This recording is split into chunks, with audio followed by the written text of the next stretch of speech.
እንዲህ የሚያማትብ ሰው አይታችሁ አታውቁ? ታውቁት? እሺ እንዲህ አይታችሁ አታውቁት ይችላል። እንዲህ አማትቦ የሚስም ሰው አይታችሁ አታውቁ? ከየት አመጣው? እውነቱን ልንገራችሁ፣ በምዕራባውያኑ በተለይ በካቶሊካውያኑ ዘንድ ሲደረግ ያየ ነው። በተለይ ወንዶች ደግሞ አልያም ሴቶች ደግሞ ኳስ የሚያየው ሰው ነው እንደዛ የሚያደርግ። ተጫዋቾቹ ሲገቡ ሜዳውን ነክተው በስመ አብ ወወልድ ወመንፈስ ቅዱስ ብለው ሲስሙ ስላየ ምክንያቱንም አያውቀውም እኮ ለምን እንደምትስመው ተብሎ ሲጠየቅ እንደ መስቀሉና እንደ የምስመው ምንድነው ጸብህ ምናምን ይላል። አይደለም ስናማትብ ያየነው አበውም አማት ብሎ ያስተማሩን እንደዛ አይደለም። ሲጀመር ሁሉም የሚያማትብበት የተለያየ ምክንያት አለ።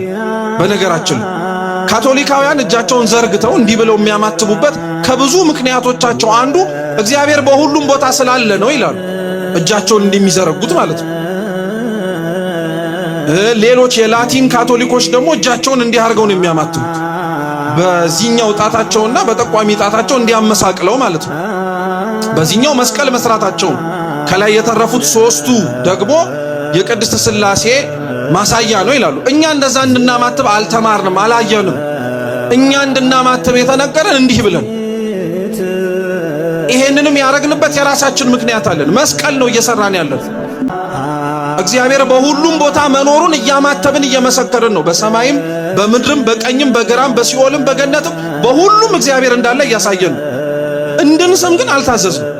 እያልኳችሁ ያለው እንደ ልምድ ይዘናቸው የምናረግበትን ምክንያት የማናውቃቸው ብዙ ነገሮች አሉ። ይሄ መስተካከል አለበት በነገራችን